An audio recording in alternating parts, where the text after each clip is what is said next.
कहानी की शुरुआत में हम फैंटास्टिक फोर को देखते हैं। वे सब आसमान की ओर देख रहे थे कि धुंध को चीरती हुई भारी मात्रा में अग्नि सीधा धरती की ओर आ रही थी। आदमी जल्दी से आग में बदल गया और आकाश की तरफ उड़ गया। बादलों के ऊपर एक रहस्यमयी प्रतिमा दिखाई दी जो शांति से खड़ी थी। शोला थम गया और ध्यान से देखने पर लगा कि यह रहस्यमयी व्यक्ति कहीं देखा सुना लगता है, लेकिन उसने कोई कदम नहीं उठाया। जब सभी लोग डॉट गाड़ियों से वहां पहुंचे तो वह रहस्यमयी प्रतिमा अचानक रुक गई। जमीन पर अभी भी हलचल जारी थी, लेकिन धीरे धीरे वह रहस्यमयी व्यक्ति नीचे उतरा, जिसने अंतकाल जैसा दबाव पैदा कर दिया। सभी लोग रुककर उसकी ओर देखने लगे। फैंटास्टिक फोर भी आसमान की ओर देखने लगे। उस रहस्यमयी व्यक्ति का सच्चा रूप सामने आने लगा। वह चांदी जैसे बालों वाली एक कन्या थी जो अपनी सुंदरता में परियों जैसी लग रही थी। वह आकाश के बीच गर्व भरी दृष्टि से सभी को देख रही थी। सबसे चौंकाने वाली बात उसके मुख से निकली पहली पंक्ति थी, तुम्हारा ग्रह अब मृत्यु के लिए चिन्हित हो चुका है। तुम्हारी दुनिया अंतकाल द्वारा निगली जाएगी। पता चला कि उस चांदी की लड़की का आना पूरे पृथ्वी लोक को यह घोषणा करने के लिए था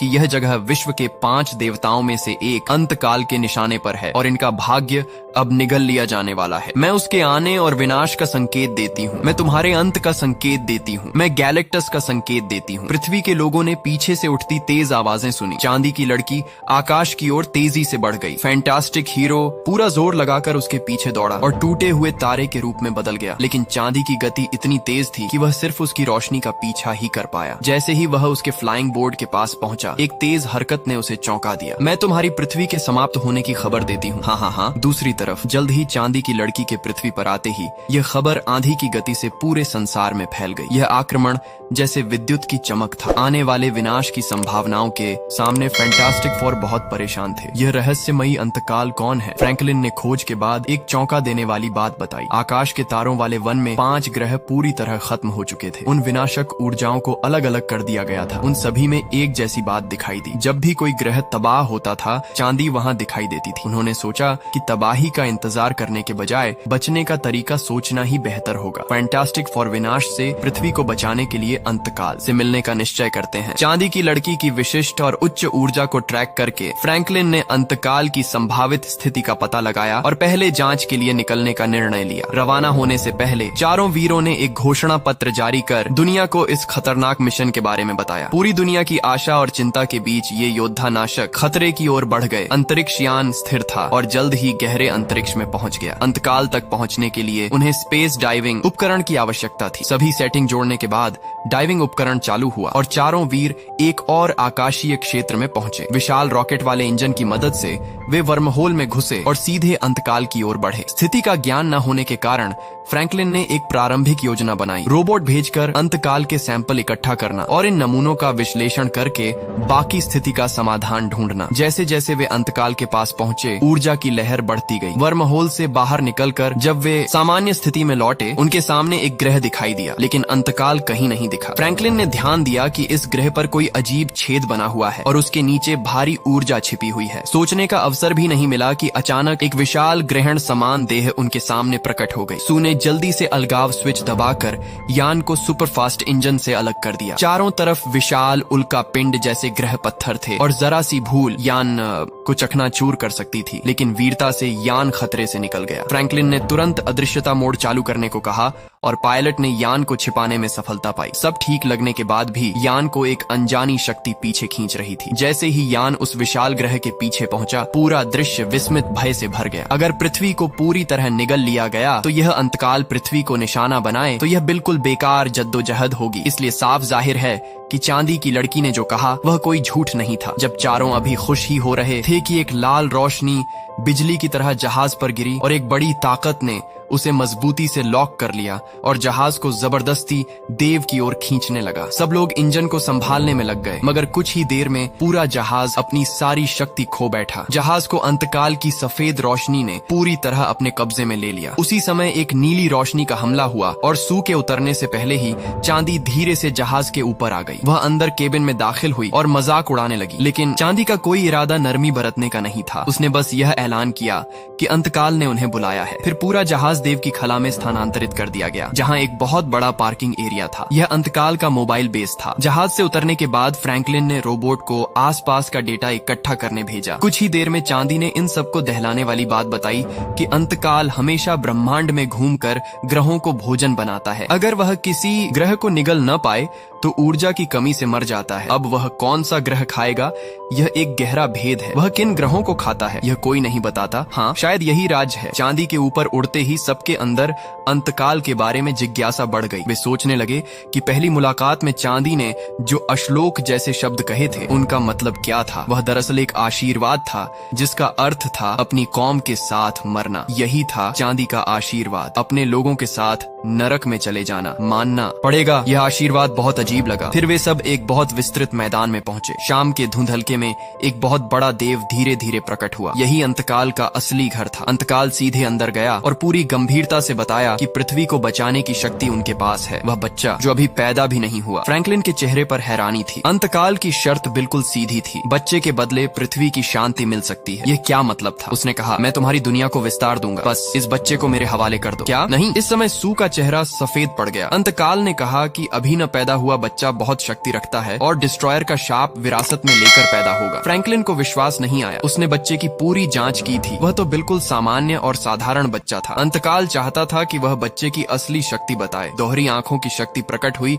और सू को बहुत पीड़ा होने लगी। फ्रैंकलिन चिल्लाया, तुम उसके साथ क्या कर रहे हो? बच्चा बाहर आ रहा है। नहीं, तुम्हें न हमारा ग्रह मिलेगा और न हमारा बेटा। ये सुनकर अंतकाल गुस्से में आ गया और बोला, मैं सिर्फ तुम्हारी पृथ्वी को बर्बाद नहीं करूंगा, बल्कि इस बच्चे को भी ले जाऊंगा और इसे अपनी आंखों से पृथ्वी की तबाही दिखाऊंगा। उसी पल सीन आकाश की ओर बदला और अंतकाल के पीछे मौजूद अटैक पाइप की ओर लपका। यह अंतकाल का कोर स्टार डाइजेशन सिस्टम था, जो ग्रह के कोर से ऊर्जा चूसकर अंतकाल के अस्तित्व को शक्ति देता था। फ्रैंकलिन तुरंत उसके पीछे दौड़ा, मगर न जाने क्यों टायरल से अभी भी बहुत पीछे था, जैसे टायरल जानबूझकर मंद गति में जा रहा हो, जो सामान्य तौर पर संभव ही नहीं। उसी समय टायरल मरने के लिए दौड़ रहा था कि अचानक स्टोन मैन आया और फ्रैंकलिन को जोर की टक्कर मारी। सब लोग हवा में उछलकर बाहर गिरे और अंतकाल के बड़े हाथ से बाल बाल बचे। सबको लगा कि वे बच गए हैं कि अचानक फ्रैंकलिन दोबारा सामने आया और रास्ता रोक लिया। उसने स्टोन मैन और टायरल को गिराया और अपनी फ्लाइंग बोर्ड से फ्रैंकलिन को भी मारा। सू ने यह दृश्य देखा तो तुरंत जादुई स्पेस कंट्रोल ट्री काटकर चांदी को बांध लिया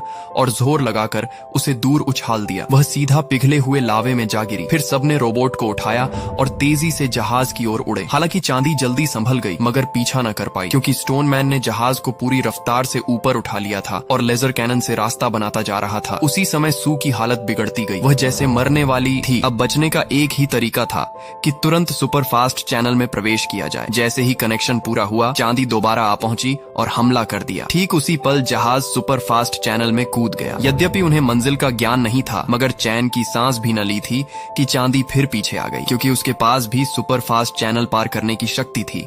उन्होंने लेजर का उपयोग करके उसकी दिशा पर वार किया, मगर उल्टे चैनल में गोलियां बिल्कुल उस पर असर नहीं कर रही थीं और इस तरह ज्यादा देर तक मुकाबला करना कठिन था। इसीलिए फ्रैंकलिन ने आसपास के सितारों और आकाश गंगाओं का निरीक्षण किया और पास ही एक न्यूट्रॉन तारा देखा, जो एक छोटे ब्लैक होल जैसा लग रहा था। सबने निर्णय किया कि वे सुपर स्पीड वार्म होल से बाहर निकलकर ब्लैक होल के सामने जाएंगे। चांदी की लड़की फिर भी उनके पीछे चिपटी हुई थी और आसानी से उन तक पहुंच गई। फ्रैंकलिन का इरादा था कि ब्लैक होल की आकर्षण शक्ति से चांदी को अंदर खिंचवा कर फंसाया जाए, ताकि अगर योजना सफल हो जाए तो कम से कम 1 महीने तक वह वहीं कैद रहे। लेकिन यदि थोड़ी भी गड़बड़ हुई तो उनके मरने की संभावनाएं बढ़ जाएंगी। फ्रैंकलिन पूरे विश्वास के साथ योजना को आगे बढ़ाता रहा। जैसे जैसे अंतरिक्ष यान ब्लैक होल के निकट पहुंचने लगा, यान का ढांचा अधिक बेचैन और अस्थिर होने लगा। उसने मौका देखकर सू ने अपनी शक्ति से अंतरिक्ष यान को अदृश्य स्थिति में डाल दिया और चुपके से लाइट स्पीड डिवाइस को अलग कर दिया। पीछे आने वाली चांदी इस बात से बिल्कुल बेखबर रही। वह इस चाल में फंस चुकी थी। वह सिर्फ उस डिवाइस का पीछा कर रही थी, लेकिन ब्लैक होल ने उसे बेरहमी से तबाह कर दिया और वह खुद भी उसकी खिंचाव से बच न सकी। यूं पीछा तो छूट गया, लेकिन स्पेसशिप के अंदर हालात अभी भी बहुत नाजुक थे। इसी दौरान सू को दर्द में तेज बढ़ोतरी होने लगी और वह इस हालत में सिर्फ हिम्मत करके सब सह रही थी। आखिरकार सू ने बेहोशी की हालत में ही एक बच्चे को जन्म दे दिया। स्पेसशिप सीधा धरती की तरफ लौट रहा था। धरती पर हर तरफ लोग भीड़ की शक्ल में जमा हो गए थे और सब उम्मीद कर रहे थे कि फैंटास्टिक फोर उन्हें खुशखबरी देगा। लोगों के लिए बस इतना काफी था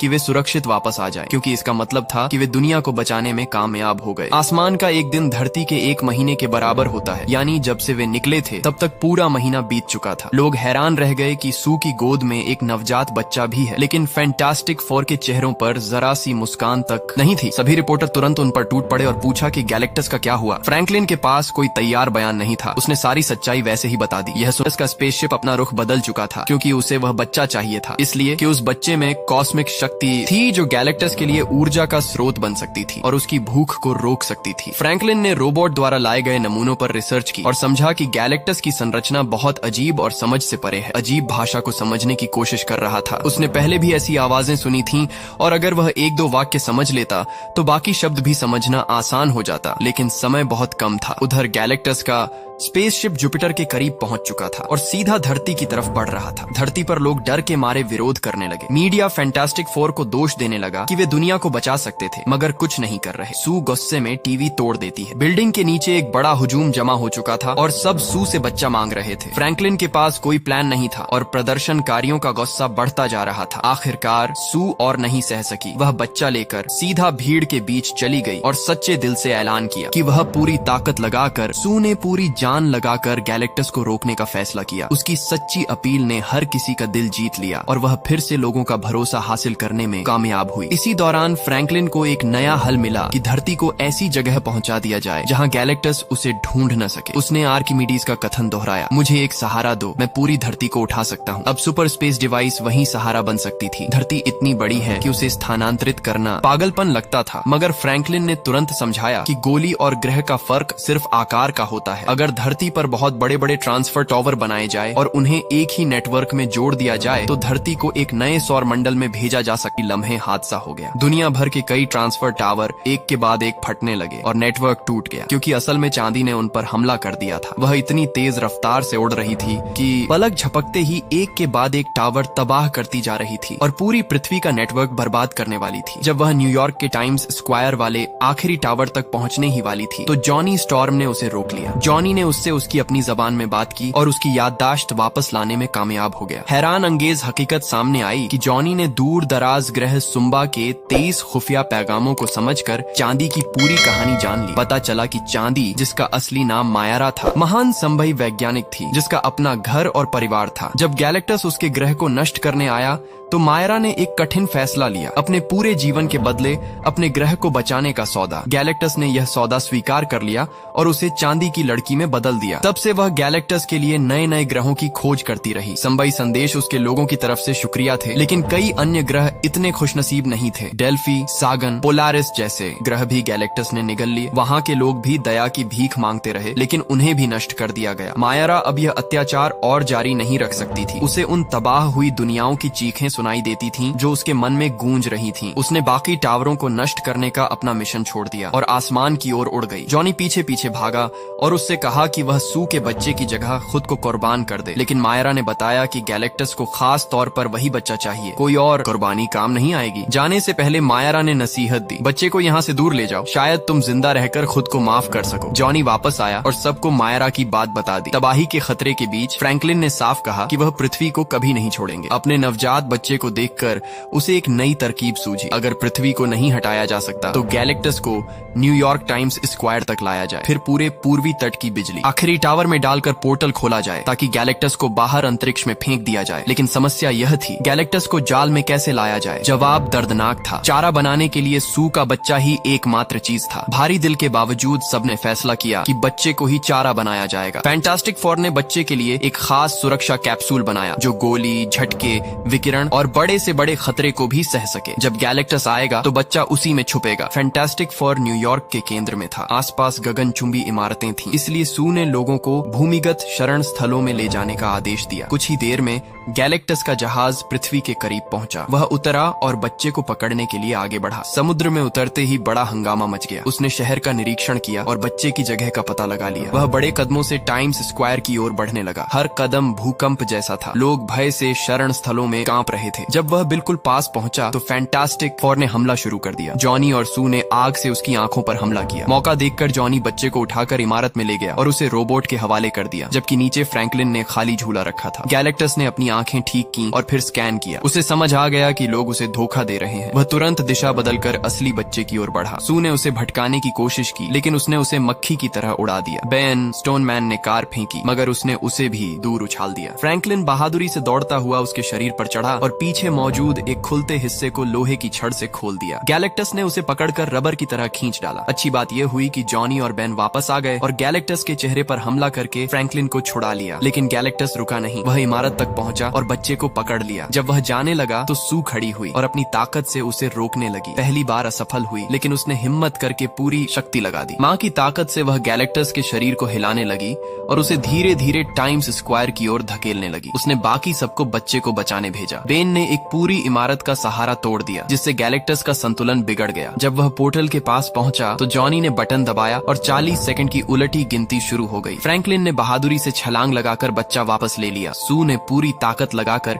गैलेक्टस को पोर्टल में धकेल दिया, लेकिन वह खुद बेहोश होकर गिर पड़ी। सबको लगा सब खत्म हो गया है कि अचानक गैलेक्टस पोर्टल से वापस निकल आया। सिर्फ कुछ सेकंड बचे थे। जॉनी ने फैसला किया कि वह खुद टक्कर मारकर उसे अंदर धकेलेगा। तभी मायरा यानी चांदी की लड़की वापस आई। उसने जॉनी को पीछे हटाया और खुद गैलेक्टस को लेकर पोर्टल में कूद गई। पोर्टल बंद हुआ और खतरा खत्म हो गया। फ्रैंकलिन दौड़ा, लेकिन सू की सांस बंद थी। वह उसे बचाने की कोशिश करता रहा, लेकिन नाकाम रहा। निराश होकर उसने बच्चे को सू की छाती पर रख दिया। हैरान करने वाली बात यह हुई कि बच्चे की कॉस्मिक शक्ति जाग उठी और सू फिर से जिंदा हो गई। इसके बाद फैंटास्टिक फोर ने मिलकर गैलेक्टस को पूरी तरह हरा दिया और दुनिया फिर से बच गई। लोग उन्हें दोबारा हीरो की तरह देखने लगे। कुछ साल बाद सू इमारत में फ्रैंकलिन के साथ बैठी थी कि एक हरी चादर ओढ़े, मास्क पकड़े एक आदमी को छोटे फ्रैंकलिन के साथ खेलते देखा। पार्ट 2 देखने के लिए